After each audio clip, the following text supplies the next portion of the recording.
In 1943, it was one of our strategic aims to draw as many German forces as possible away from the Russian front and French coastal areas and to contain them on the Italian peninsula while liberating as much of Italy as might be possible with the means at our disposal. As the bulk of our supplies was directed to England for the forthcoming invasion, operations in Italy had to be conducted on an extremely limited scale. Thus it came about that during the winter months, the number of Allied divisions in Italy was greatly reduced. Yet so determined was their effort that they succeeded in holding in Italy a very large number of German divisions during the pre-invasion period. San Pietro in the 5th Army sector was the key to the Liri Valley. We knew it, and the enemy knew it. We had to take it, even though the immediate cost would be high.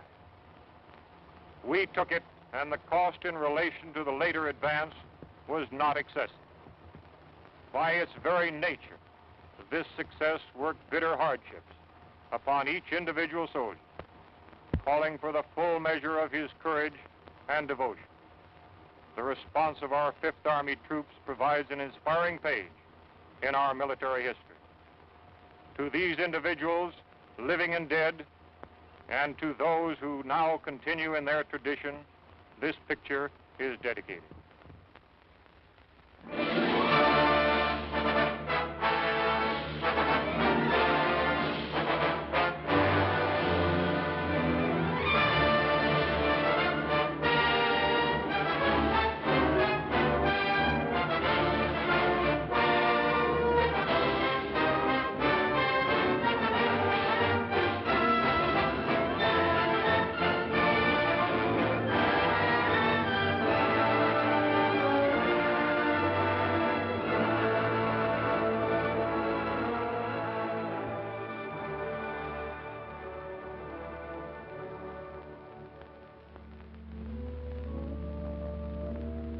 Liri Valley lies in the Italian Midland, some 60 miles northwest of Naples to some 40 miles southeast of Rome. A wide, flat corridor enclosed between 4 walls of mountains. In winter, the highest peaks of the Liri Range ascend into the snows, but the valley floor with its olive groves and ancient vines, its crops of wheat and corn, is green the year around. That is, in normal times. Last year was a bad year for grapes and olives, and the fall planting was late. Many fields lay fallow. There are 2 ways from the south into the valley. One, a narrow pass. The other, a high, scenic road over the mountains. They converge before the site of the ancient village of San Pietro, which for 700 years has stood at the threshold of Liri Valley, welcoming the traveler. The stones of its walls were quarried out of the parent hill from whose slopes it rises. Population 1,412 at the last census. A farming community. Patron saint, Peter. Point of interest, St. Peter's, 1438. Note, interesting treatment of chancel.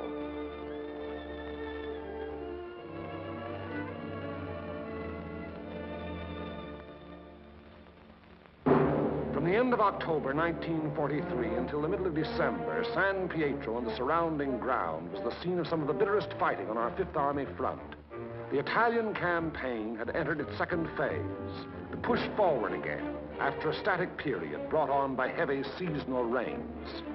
Our battle lines were haphazard as the terrain itself, with its flood-swollen rivers that twisted back and forth across our line of march so that each river seemed like 5. And where there was no river to cross, a mountain blocked our going, each peak ahead being a few meters higher than the last we had won, so that each new peak had to be fought for, the hard, uphill way, with the enemy looking down our throats. They had had time to fortify and camouflage their positions.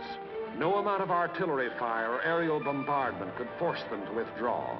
That was for the infantry to do, employing those weapons that can find and destroy life in narrow trenches, caves, and fighting holes. It was up to the man with the rifle, the man under fire from all weapons, the man whose way all our weapons, land, air, and sea, serve only to prepare. It was up to the foot soldier to attack a hidden enemy over ground that was sown with mines, the anti-personnel S-mines that fly up at a football to explode beneath the groin.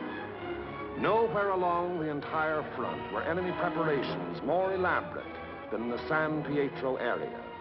For San Pietro stands at the threshold of Liri Valley, and through Liri Valley, wide and level, runs the most highly prized length of road south of Rome. By early December, we had taken and were holding high ground to the northeast, east, and south of San Pietro, the Camino Maggiore hill mass being last to fall. An Italian brigade under Allied command had made a vain attempt to capture Mount Lungo, possession of which would have acted greatly to our benefit in the impending action. The Italians were all but annihilated. In view of their excessive losses, further operations against Mount Lungo's strategic heights were abandoned.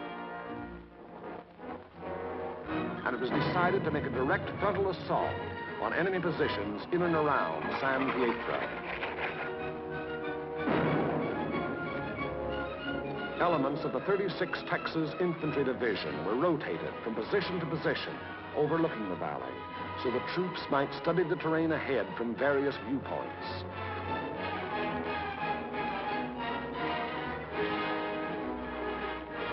Patrol activity was continuous.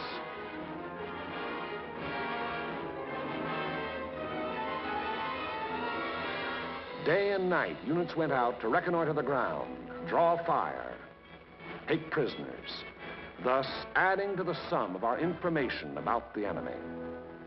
High points, Mount Lungo's 351 and Mount Simucro's 1205 and 950 were all manned in force. The town itself was strongly garrisoned with numerous mortar, machine gun, and heavy weapon emplacements. 4 enemy battalions were dug into a line of connecting trenches and mutually supporting pillboxes in depth that extended from the base of Mount Lungo, northeast across the valley floor to the base of Mount Simucro. Another battalion was organized to defend the high ground northwest of San Pietro. Areas before these positions were heavily mined and held a confusion of barbed wire and booby traps. On the afternoon before, D-Day and H-Hour were communicated to battalion commanders.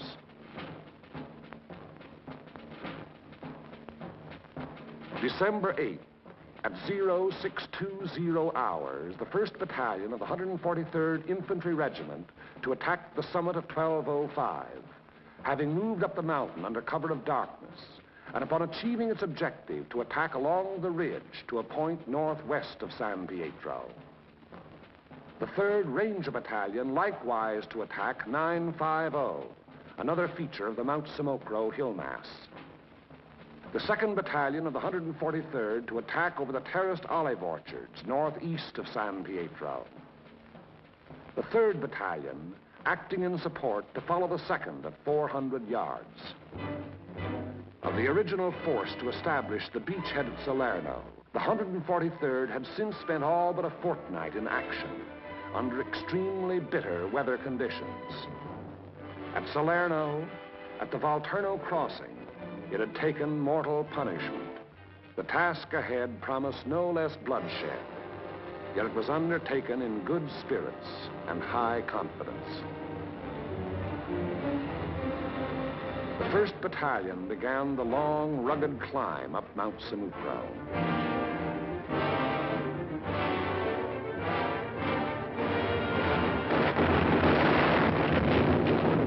As night fell, our artillery opened up, and throughout the night hours, intense fire was laid down on the enemy's main line of resistance.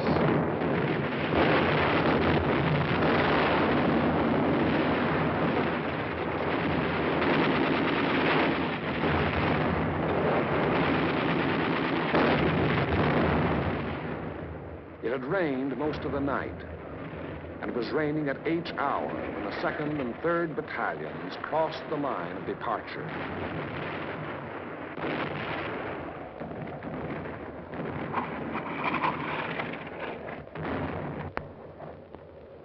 Some 200 yards forward, they encountered mines and automatic fire from pillboxes.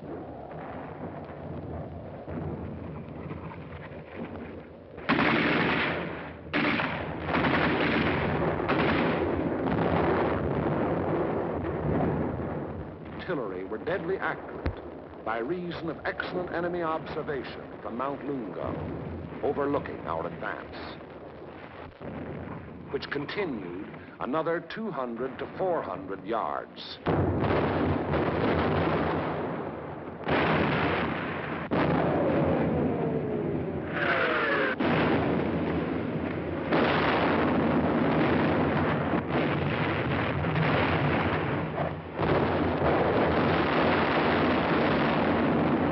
Many men gave their lives in attempts to reach pillboxes and throw hand grenades through the narrow gun openings. The 3rd Battalion was committed.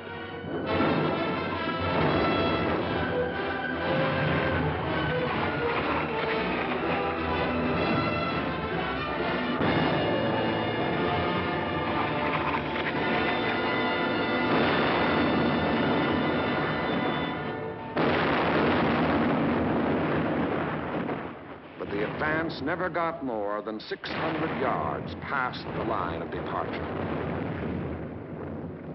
Our initial assault on San Pietro had been repulsed with heavy casualties.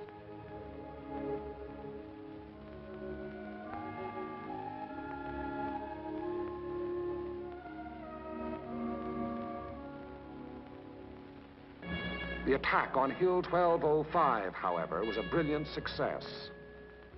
Leading elements of the 1st Battalion had gained the summit of the objective before a strongly entrenched enemy knew that an assault was in progress.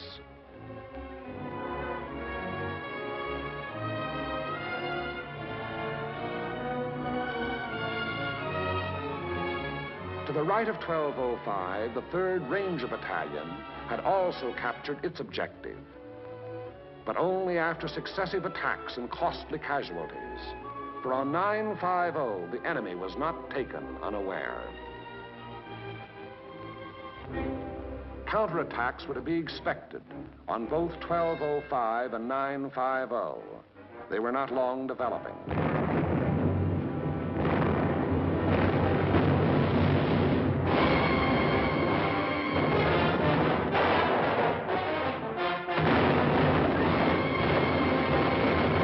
The first was launched during the early daylight hours, and even as it was beaten off, another took form.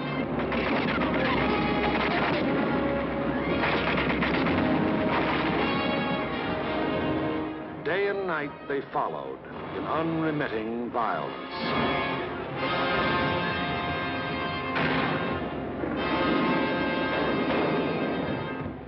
The toll of enemy dead mounted with each new attempt.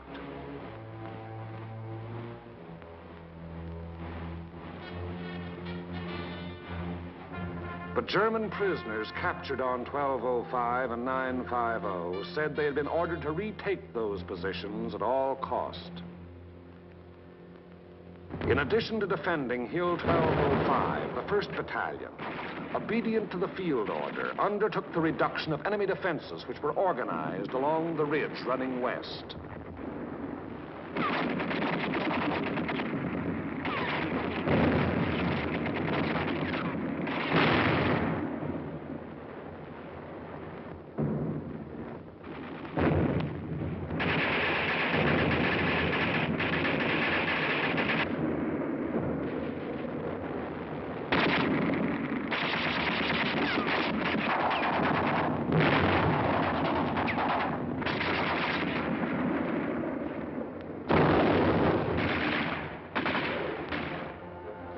On the 12th of December, the 1st Battalion was reinforced by the 504th Parachute Battalion, which took over and maintained the defenses of 1205 and 950. thereby enabling the 1st Battalion to throw its entire remaining strength into the assault along the ridge. But the 1st strength had dwindled and shrunk in the 5 days past, and there was now a question as to whether its existing numbers were sufficient to prevail. Reports during the night of the 14th of December stated that the enemy was offering bitter resistance and that the issue was in grave doubt. Meanwhile, on the olive terraces below, the 2nd and 3rd Battalions had twice again attempted to reach their objective. Both times they had come up against a wall of automatic weapon, mortar, and artillery fire. Volunteer patrols made desperate attempts to reach enemy positions and reduce strong points. Not a single member of any such patrol ever came back alive. Our attacking forces were furnished excellent aerial cover by Allied fighter patrols. But now and then, enemy planes were able to slip through and to bomb and strafe our positions, which to all purposes had remained unchanged since the 1st day. To break the deadlock, orders were given for a coordinated divisional attack. The 2nd and 3rd Battalions of the 143rd to proceed in the execution of the original orders. Acting in conjunction, Company A of the 753rd Tank Battalion to attack San Pietro from the east over the high road. 1 battalion of the 141st to attack over the flat valley floor. After nightfall on D-Day, the 142nd Infantry Regiment to attack Mount Lungo. The earlier decision not to attack those strategic heights having been reversed in view of the present critical situation. In preparation for the attack, all 5th Army artillery within range, including tanks and all tracks, was directed against San Pietro and the surrounding area.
H hour, 1200 hours. D-Day, the 15th of December. The 141st Infantry advanced some 400 yards from its line of departure, to be borne down and held powerless under the weight of enemy fire. The 2nd and 3rd Battalions of the 143rd advanced some 100 yards beyond their former positions to a point almost directly before forward enemy defenses. And for the 3rd time, they were forced to take such cover as the quaking earth could offer. And the tanks. Orders were for them to enter the town and to locate and destroy the heavy weapons there, which were leveled against our attacking foot soldiers. The high road into San Pietro is a narrow mountain road, and from the beginning of its winding descent in the Liri Valley, it was under direct enemy observation.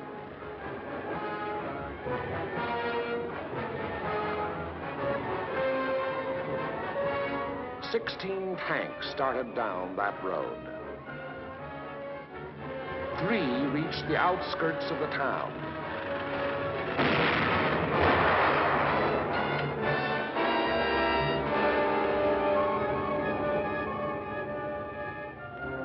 Of these, 2 were destroyed, and 1 was missing. 5 tanks were immobilized behind enemy lines, their crews having to abandon them. 5 tanks hit enemy mines within our lines and were thereupon destroyed by enemy gunfire. 4 tanks returned to the bivouac area. After dark, 2 companies, 1 from the 2nd Battalion and 1 from the 3rd, finally succeeded in penetrating enemy positions before San Pietro. But receiving both frontal and flanking fire, they were forced to retire.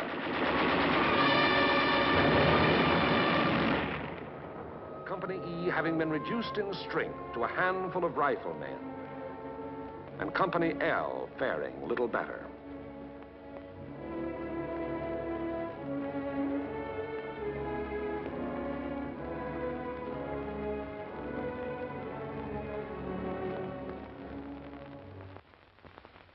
On the Mount Samocro Ridge, the 1st Battalion fought its way to within a few hundred yards of the objective.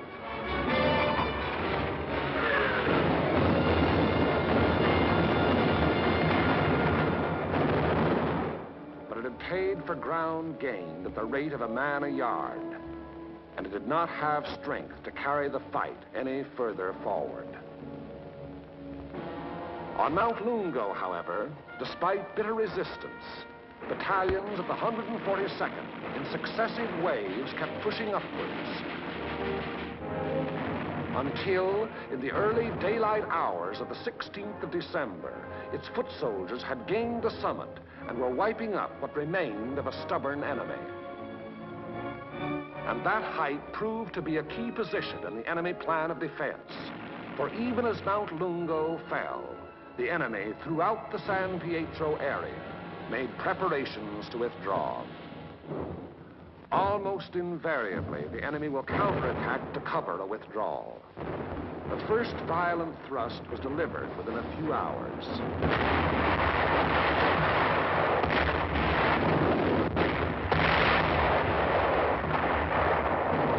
And thereafter, counterattacks came in waves, the roar of the last mingling with the rush and fury of the next to break.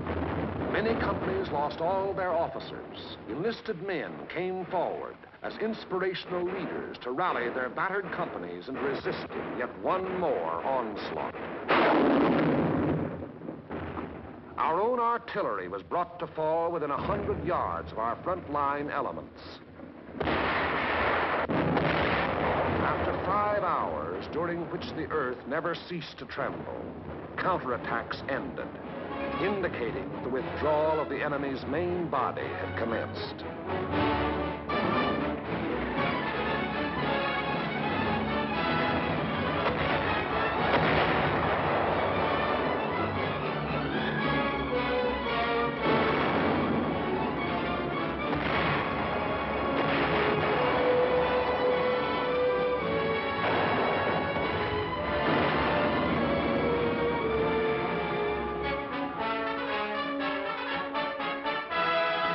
In an effort to maintain contact with the enemy, our patrols immediately pushed ahead.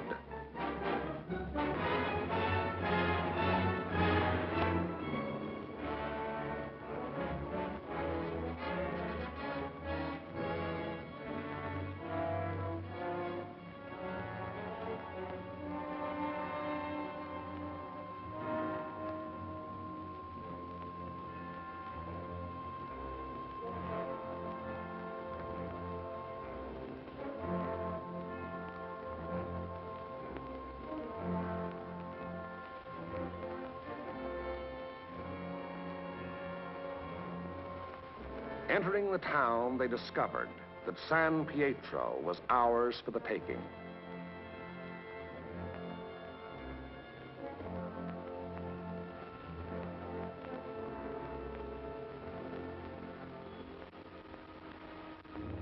The 2nd and 3rd battalions, less than a rifle company in strength, weary to death who were alive, stumbled forward past San Pietro to consolidate gains and re-establish contact with the enemy, now taking up new positions some 5 kilometers beyond. That is the broad shape of the Battle of San Pietro, which was but the first of many battles in the Erie Valley. It was a very costly battle.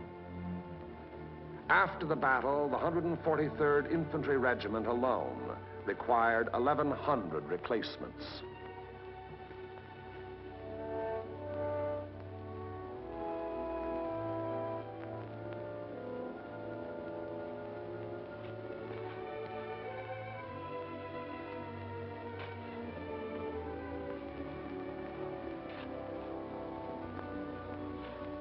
The lives lost were precious lives to their country, to their loved ones, and to the men themselves.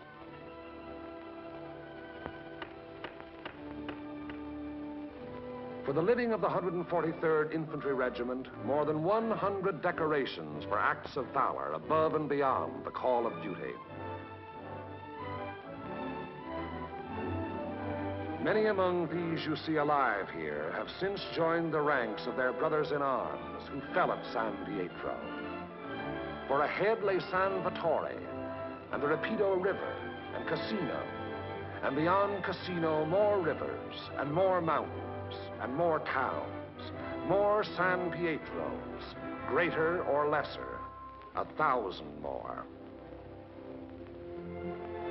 As the battle passed over and beyond San Pietro, westward, townspeople began to appear, coming out of their caves in the mountains where they had stayed in hiding during the enemy occupation. They were mostly old people and children.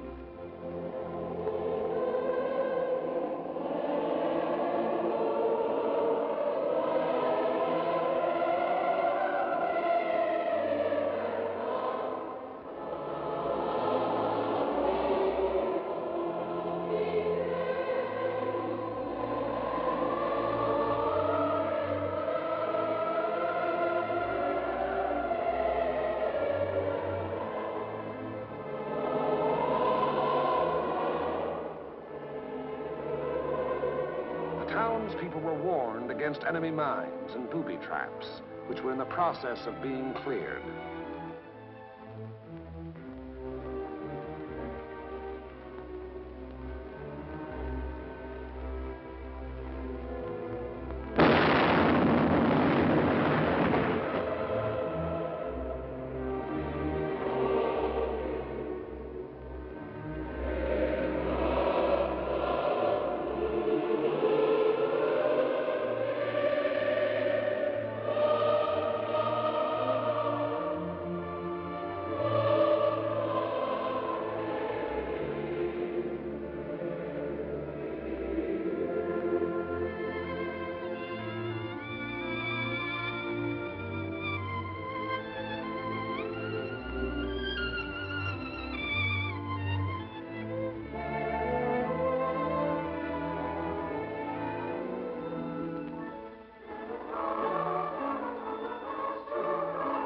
Children are able to forget quickly.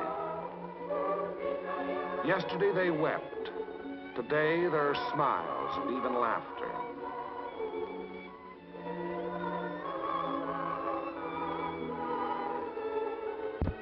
Tomorrow it will be as though the bad things had never happened.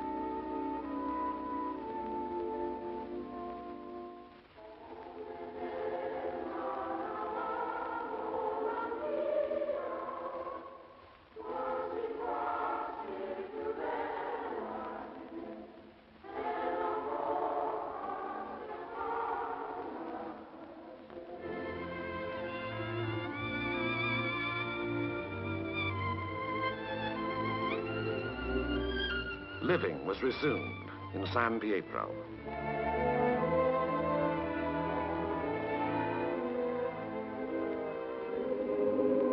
Our prime military aim being to engage and defeat the enemy, the capture of the town itself and the liberation of its people is of an incidental nature. But the people in their military innocence look upon us solely as their deliverers. It was to free them and their farmlands that we came.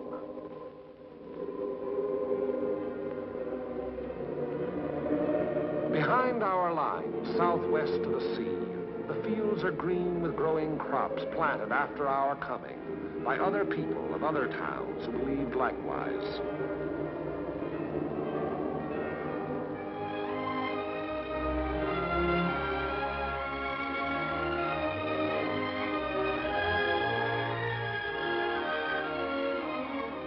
The new won earth at San Pietro was plowed and sown. It should yield a good harvest this year.